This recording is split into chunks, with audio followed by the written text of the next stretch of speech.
सुप्रभात।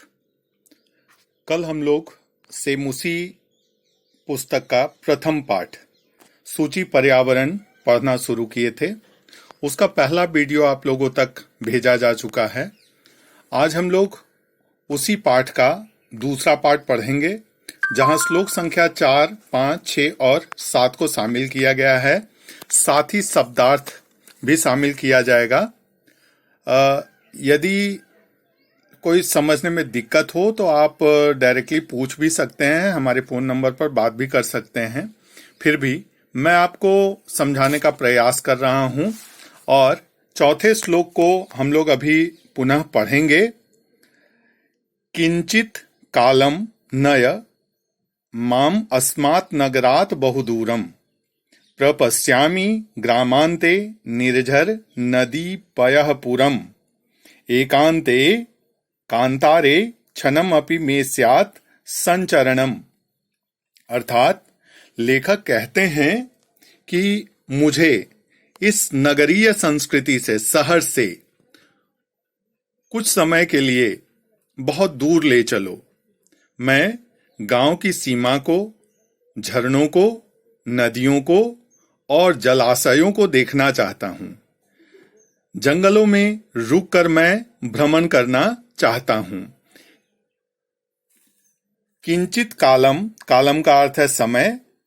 माम अस्मात् नगरात् बहुदूरम नय, नय मतलब ले चलो, तुम मुझे इस नगर से बहुत दूर ले चलो। मैं ग्रामांते मतलब गांव की सीमा, निर्झर झरने, पयः पुरम जलाशय, कांतारे जंगल में कुछ समय के लिए संचरण करना चाहता हूं। पुनः 5वां श्लोक है। हरित तरुणाम ललित लतानाम माला रमणीया कुसुमावली समीर चालिता श्यान्मे वरणीया नवमालिका रसालम मिलिता रुचिरम संगमनम शुचि पर्यावरणम। लेखक कहते हैं कि जहां हरे भरे वृक्षों की, लताओं की सुंदर मालाएं हैं, फूलों की सुगंध से जहां की हवा सुरभित है, जहां नवमालिका एक प्रकार का पुष्प, जहां नवमालिका के पुष्पों से तथा रसाल अर्थात आम से वातावरण सुरभित है, सुगंधित है, वैसे पर्यावरण की कामना मैं करता हूं। अर्थात मैं स्वच्छ वातावरण में रहना चाहता हूं। अगला श्लोक है। अयि चल बंधो खग कुल कलरव गुंजित वन देशम पुरः कलरव संभ्रमित जनेभ्यः धृत सुख संदेशम चाकचिक्य जालम नो कुर्यात जीवनम वितरम संहरणम सूची पर्यावरणम। लेखक कहते हैं, हे बंधु, हे भाई, हे मित्र, हे मित्रों, चलो जहां पक्षियों की आवाज गुंजित होती है, उस वन प्रदेश में जहां सुख का संदेश है, वहां रहना चाहता हूं।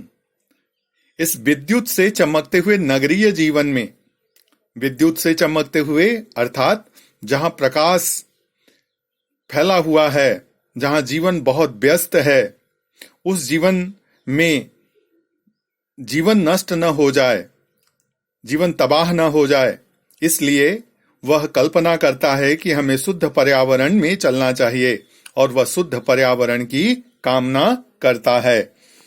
बंधु शब्द का अर्थ है मित्र। खग कुल कलरव, खग का अर्थ है पक्षी, पक्षियों के गुंजन से जो वन प्रदेश गुंजित है। पुरः कलरव संभ्रमित जनेभ्य धृत सुख संदेशम, जहां सुख का संदेश है, अर्थात जिस ध्वनि को सुनकर लोगों को सुख की अनुभूति होती है। चाकचिक्य जालम नो कुर्यात जीवित संहरणम, जीवन को तबाह नहीं करना चाहिए। पुनः प्रस्तर तले लता गुल्म, लता तरु गुल्म नो भवन्तु पिष्टाः पाषाणी सभ्यता निसर्गे स्यान्न समाविष्टाः मानवाय जीवनम कामये नो जीवनम मरणम शुचि पर्यावरणम। कवि या लेखक कहते हैं कि पत्थर के नीचे दबकर लताएं, वृक्ष और झाड़ियां समाप्त न हो जाए, अर्थात पत्थरों से दबकर वो पिस न जाएं। पत्थर की सभ्यता में सब नष्ट न हो जाए। पत्थर की सभ्यता अर्थात विशाल भवनों के निर्माण से सब कुछ नष्ट न हो जाए।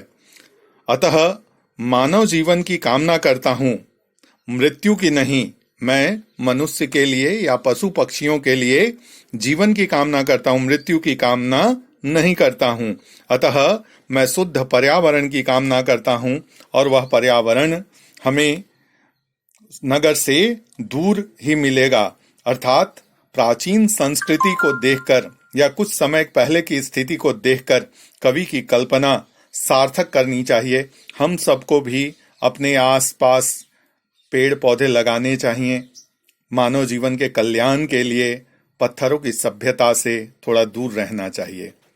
इसके कुछ शब्दार्थ हैं जिन पर मैं अधिक ध्यान देना चाहूंगा। आप देख सकते हैं इन शब्दों को। संस्कृत में शब्दार्थ लिखने को आएगा अनिशम, अहर्निशम, दिन रात।